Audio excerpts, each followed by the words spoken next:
ایک دن حضرت عمر پریشان بیٹھے ہوئے تھے، اداس بیٹھے ہوئے تھے، تو حضرت علی وہاں سے گزرے۔ حضرت علی نے فرمایا کہ عمر کیا بات ہے، کیوں پریشان ہو؟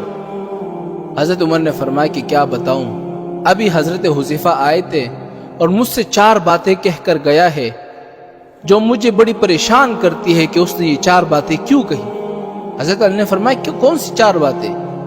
فرمایا کہ حضرت حذیفہ نے کہا کہ میں فتنے سے محبت کرتا ہوں، ہر آدمی فتنے سے بچنا چاہتا ہے اور وہ فتنے سے محبت کرتا ہے۔ اور دوسری بات اس نے یہ کہی کہ میں یقین سے نفرت کرتا ہوں۔ تیسری بات اس نے یہ کہی کہ میرا اس چیز پر ایمان ہے جو مخلوق ہی نہیں۔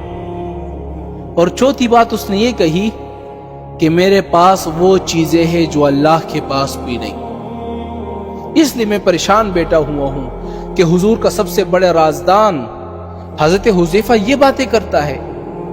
حضرت علی نے فرمایا کہ حضرت عمر پریشان ہونے کی بات نہیں ہے، جو باتیں اس نے کہی ہے وہ تو ٹھیک کہی ہے۔ حضرت عمر نے فرمایا کہ حضرت علی آپ بھی؟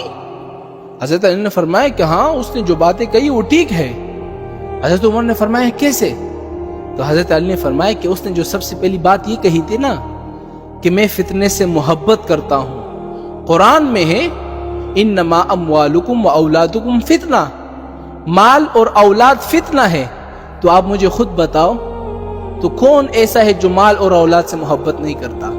تو ٹھیک ہے، تو کہا ہے نا مال اور اولاد فتنہ ہے، ہر آدمی اپنے مال اور اولاد سے محبت کرتا ہے۔ حضرت عمر نے فرمایا اچھا، اس نے جو یہ بات کہی کہ میں یقین سے نفرت کرتا ہوں، حضرت علی نے کہا بات تو ٹھیک ہے۔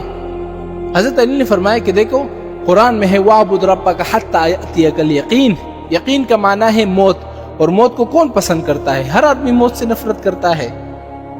تو حضرت عمر نے فرمایا کہ اچھا، اس نے جو تیسری بات کہی کہ میرا اس چیز پر ایمان ہے جو مخلوق ہی نہیں۔ حضرت علی نے فرمایا کہ بات تو ٹھیک ہے، اس کا ایمان قرآن پر ہے، اور قرآن مخلوق نہیں، یہ غیر مخلوق ہے۔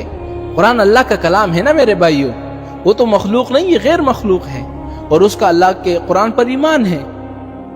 حضرت عمر نے فرمایا کہ اچھا، یہ جو آخری بات اس نے یہ کہی ہے نا کہ میرے پاس وہ چیز ہے جو خدا کے پاس بھی نہیں ہے۔